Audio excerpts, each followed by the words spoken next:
Culpa, culpa, culpa. Culpa nossa de cada dia. A culpa. Eu fui estudar a culpa a fundo. Por quê? Bom, porque eu percebi que para além de mim, você também se sente sempre culpada e exausta. Ou acontece só comigo? Conta pra mim. Você tá sempre culpada? Por exemplo, meu filho agora tá na escola. Mas houve um tempo que quando eu estava cuidando dele, por exemplo, quando ele era menor, mais bebezinho, eu me sentia culpada, porque eu queria estar trabalhando, sendo mais produtiva, como a sociedade diz, que muitas vezes ser mãe, cuidar do lar, não é muito produtivo, não se realmente, né? Você não ganha muitas medalhas, você não ganha nenhum prêmio Nobel por limpar fraldas e limpar o chão e cozinhar alimentos. E aí você se sente culpada quando você tá lá com o seu filho e não está em busca de nenhum prêmio Nobel ou nenhuma plaquinha do YouTube ou nenhum diploma na parede. Ahn, e para além, eu tô olhando uma mosca que tá voando aqui e o meu vizinho também resolveu martelar logo agora. Então, enfim. Culpa constante, e principalmente a culpa feminina. Eu vejo que isso é uma questão muito das mulheres, a culpa. Por quê? Porque eu descobri que não era só eu que sentia culpa. Culpa, ser culpado. Bom, quando você não paga um imposto, você está cometendo um crime. Você tá, você vai ser culpado por não pagar o imposto. Ou quando você, por exemplo, não cumpre uma regra ou infringe uma lei, você também é culpado, culpada. Então você está sendo culpado por não cumprir essa lei ou infringir a lei. Então a culpa vem de não fazer algo que deveria ter sido feito ou fazer algo que não poderia ser feito. E o que que isso tem a ver com as mulheres, a exaustão feminina e esse sentimento de culpa constante? Porque nós mulheres, inclusive esse vai ser o meu tema do TCC da minha faculdade. Eu acho desumano o que se espera das mulheres hoje em dia. Espera-se que ela trabalhe 8 horas por dia e ela chegue em casa no quarto, quinto turno, dando conta dos filhos. E dar conta não quer dizer só lavar, passar, cozinhar, dobrar as roupas, guardar, ir no supermercado, pensar o que está faltando dentro de casa, lembrar de todos os insumos. Você tem que chegar em casa, tem que fazer as atividades com o filho, tem que dar atenção pro seu filho, tem que brincar com o seu filho. Você tem que cuidar das roupas, você tem que ver as atividades do trabalhinho da escola, tem que levar ele com o cabelo maluco para a escola e aí no mesmo dia você tem uma atividade da sua pós-graduação que você está fazendo e no mesmo dia você tem um trabalho de 8 horas que você tem que porque você precisa contribuir financeiramente dentro da sua casa, mas ao mesmo tempo as responsabilidades que são suas, é o que eu sempre digo.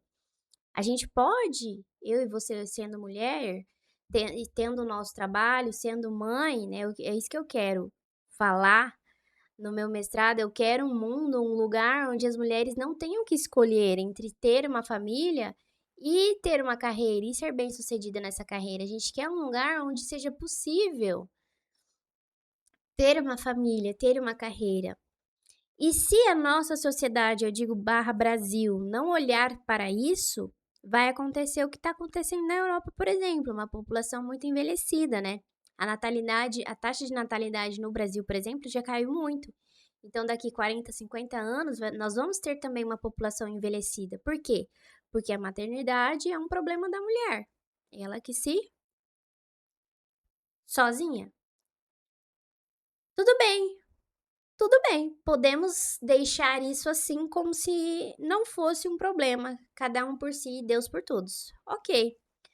Só que caindo a natalidade, população envelhecida, não vamos ter, se não temos mulheres com condições para ter bebês e ser mães e cuidar desses bebês, além de, né, evitar que esses bebês no futuro se tornem delinquentes, porque eu fiz um trabalho acadêmico, uma pesquisa acadêmica de psicologia, eu estudo psicologia, no CRAS e no CREAS. E, basicamente, os problemas da sociedade são famílias disfuncionais. Famílias disfuncionais onde, por exemplo, a mãe tinha que trabalhar o dia todo e o filho ficava na rua. E o PCC adota, por exemplo, o Comando Vermelho adota, ou essa criança foi abusada, foi estuprada por um tio, por um primo, estava na casa da avó e o primo abusou a criança. Então, um problema gera o outro problema. E por que eu tô falando de culpa e o que a culpa tem a ver com isso? Calma que você já vai entender. Acabei de sair de uma mentoria com uma aluna. Eu tô com alergia da poeira, tá muita poeira aqui no meu estado. E ela me disse exatamente isso. Quando ela tá no trabalho, ela tá se sentindo culpada porque ela não tá com o filho dela, não tem tempo de estar com o filho dela. Quando ela tá com o filho dela, quando ela tá no trabalho, em busca do diploma, em busca do prêmio Nobel, em busca das medalhas, em busca do closet cheio de sapatos e bolsas, em busca do Botox, ela tá se sentindo culpada porque ela não tá cuidando do filho. E para além disso, se a culpa vem de eu deveria ter pagado um imposto, não paguei, portanto sou culpada, então, levando isso para o olhar feminino, para as nossas tarefas que são de acordo com o saber social, me fugiu a palavra, mas um senso comum, de acordo com o senso comum, de acordo com aquilo que se pensa, essas são tarefas femininas, você deveria conseguir ser uma boa mãe, contribuir financeiramente, ter um diploma, ter os seus prêmios Nobel, seja eles qual sejam o seu, o meu, por exemplo, a minha marca de cosméticos, a minha empresa, as minhas alunas, as minhas palestras, as minhas mentorias, os meus prêmios, as minhas conquistas, e ainda assim ser uma boa esposa, e ainda assim ter uma aparência legal, um corpo bonito, e ainda assim não ficar irritada, estressada, porque mulher estressada engorda. Cortisol faz com que você retenha líquido, que você fique com celulite, que você fique uma mulher irritável, que seu intestino trave, ou que funcione demais, ou que mil coisas. Então, se nós deveríamos fazer todas essas questões, é natural que a gente se sinta culpada, porque não dá, é desumano. É desumano aquilo que se espera da mulher hoje em dia. Eu levanto essa bandeira desde que eu nasci. Não é à toa que eu falo sobre isso. Por quê? Porque eu cresci ouvindo que eu não deveria depender de ninguém. E isso é óbvio. Quantas mulheres foram abandonadas na gestação? Quantas mulheres foram traídas? Quantas mulheres foram agredidas? Quantas mulheres então estão em relacionamentos terríveis? E se você depende financeiramente dessa pessoa que te faz muito mal, é terrível.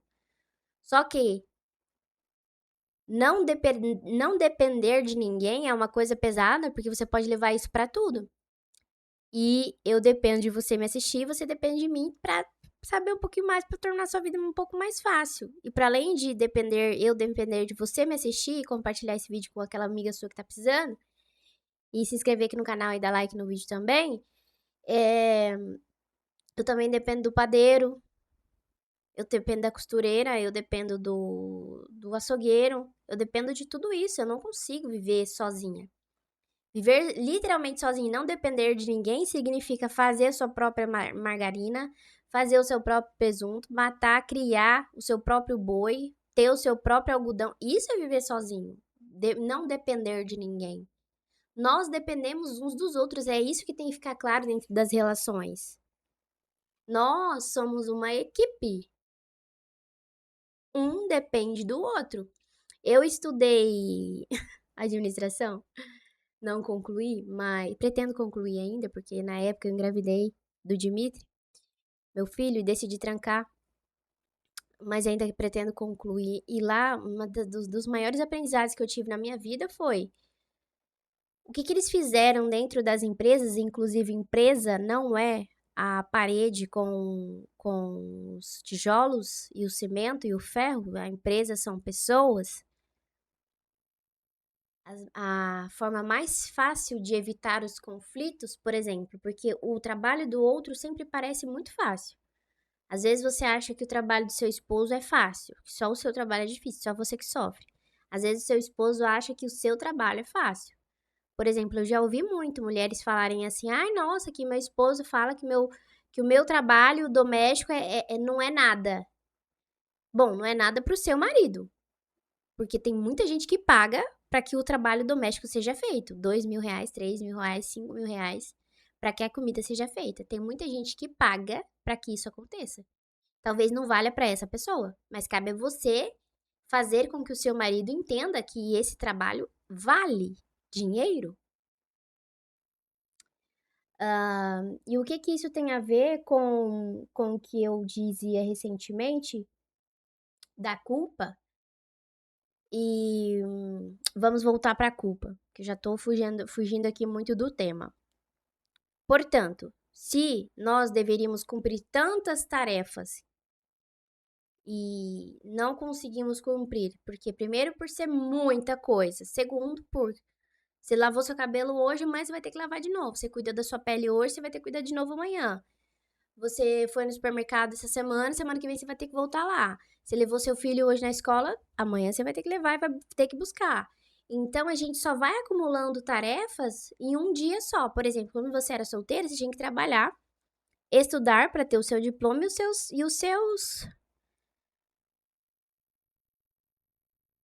os seus tesouros, as suas medalhas, enfim, suas conquistas. Só que agora o dia tem as mesmas 24 horas e você colocou um marido, um filho e assim sucessivamente as tarefas desse filho, as atividades desse filho, a sua função de esposa e mãe. Porque voltando, eu posso delegar a limpeza da minha casa, eu posso delegar mais uma vez. E esse trabalho tem valor, tanto que se você quiser que alguém faça por você, você tem que pagar. Eu posso delegar a comida da minha casa para que seja feita, mas eu não posso delegar o meu papel de mãe. Não tem como pagar para alguém e ser mãe por mim. Daí eu não vou ser a mãe do meu filho. Eu não posso delegar o meu papel de esposa. E na verdade, é aquilo, é a gente saber que somos uma equipe e que um precisa do trabalho do outro. E mais uma vez, voltando na administração que eu estudei que entendi que a empresa são pessoas e a forma mais fácil de fazer com que o outro perceba o seu esforço, às vezes, é trocando de lugar na empresa. Por exemplo, eu não consigo encher a jarra de água porque o ciclano não trouxe a jarra cheia de água para mim para que eu conseguisse. Então, eu não consegui fazer meu trabalho por culpa dela. Beleza. Vamos fazer o seguinte? Na próxima semana, vocês trocam de funções. O fulano faz a sua obrigação, você faz a obrigação do ciclano. Bom, houve muita melhora em relação às empresas, porque o trabalho do outro parece sempre ser mais fácil. Eu trabalhei muitos anos na área da estética e eu tinha muitas clientes que falavam assim: Dani, fui lá fazer o curso de tal coisa, tipo depilação, por exemplo, pra ficar claro pra você. Mas caraca, eu achei que fosse mó fácil. Resumindo, ela queria economizar o dinheiro dela comigo. E aí ela ia lá fazer o curso de depilação pra ver se ela conseguia fazer nela mesma sozinha. E ela não conseguiu, não gostou, viu que não era tão facinho assim. E voltou a fazer comigo depois. Eu trabalhei 12 anos na Europa, daí que veio, né, a minha experiência lidando com mulheres. E foi daí que eu descobri que você nunca vai ser maior que a sua autoestima. É isso aí. É isso aí. Sua autoestima tá aqui. Seus resultados estão aqui. Não tem como os seus resultados estarem aqui e a sua autoestima aqui. E a autoestima é o polo oposto da depressão, a não ser que você seja um bipolar. Se você, em psicologia, aplicar os testes e lá aferirmos, quantificarmos que você está com depressão e ao mesmo tempo autoestima elevada, a gente tem que repetir os testes porque tá errado. Então, construir uma autoestima inabalável não é uma opção, até porque imagina duas Danis aqui, de um lado, uma que tem uma autoestima inabalável, outra que tem uma autoestima miserável. Qual dessas duas você acha que vende mais se ela trabalha com vendas? Qual dessas duas fecha mais negócios? Qual dessas duas tem empregos melhores e relacionamentos mais satisfatórios? A que tem uma autoestima inabalável. Construir a autoestima inabalável não é opção, é necessidade. E ela é tão real quanto o ar que eu e você respiramos. Você não pode pegar a autoestima, não. Mas você consegue ver no andar, no falar, no olhar. Vem aqui no link da descrição, no meu WhatsApp, e desbloqueie o seu acesso à balança da autoestima. Eu quero pesar você na balança da autoestima. Eu quero saber se você tá com meia grama, 300 gramas, 1 quilo ou 10 quilos de autoestima. Online, ao vivo e gratuita. É só vir aqui no link da descrição. Se não for eu que for falar com você, vai ser a minha assistente. E você vai agendar a sua consulta pra gente pesar você na balança de autoestima de forma totalmente gratuita, tá bom? Claro, desde que esteja com as nossas agendas compatíveis. Pode ser que seja eu e você no 1 a 1 e pode ser que seja no momento que você falou comigo com mais pessoas, tá bom? Na mesma consulta, mas online, ao vivo e gratuito. Mais uma vez, foi um prazer estar aqui com você e a culpa, só para finalizar, a culpa vem de não concluir coisas que eu deveria ter feito. Por exemplo, não ter pago o meu imposto ou ter roubado uma coisa que eu não deveria ter feito. Ou fazer uma coisa que eu não deveria ter feito, ou não fazer algo que eu não deveria ter feito. Quer dizer, ao contrário. Mas fica muito difícil não se sentir culpada sendo uma mulher na sociedade em que a gente vive, no, no estilo de vida que a gente vive e com todas as cobranças e exigências que nós temos hoje sendo mulher. Então, entender isso, eu acho que vai fazer com que a sua vida fique mais leve. E esse é o meu objetivo. Eu não quero que você não tem como falar assim, nunca mais você vai se sentir culpa, mas se você souber que da onde vem a sua culpa, esse sentimento, eu acho que vai ficar mais fácil. Hoje em dia, antigamente eu olhava para as tarefas, eu pensava assim, sabe aquela onda vindo assim me engolindo. Eu falava, meu Deus do céu, eu não vou conseguir, vou surtar. Hoje eu olho para as tarefas e falo assim, ok, daqui um ano vai estar igual. Vou fazer hoje, o que eu posso fazer hoje? Resolver hoje, e daqui uma semana depois. Aí eu vou resolvendo, mas eu não me culpo mais. Espero que você também não. Beijo, até o próximo vídeo.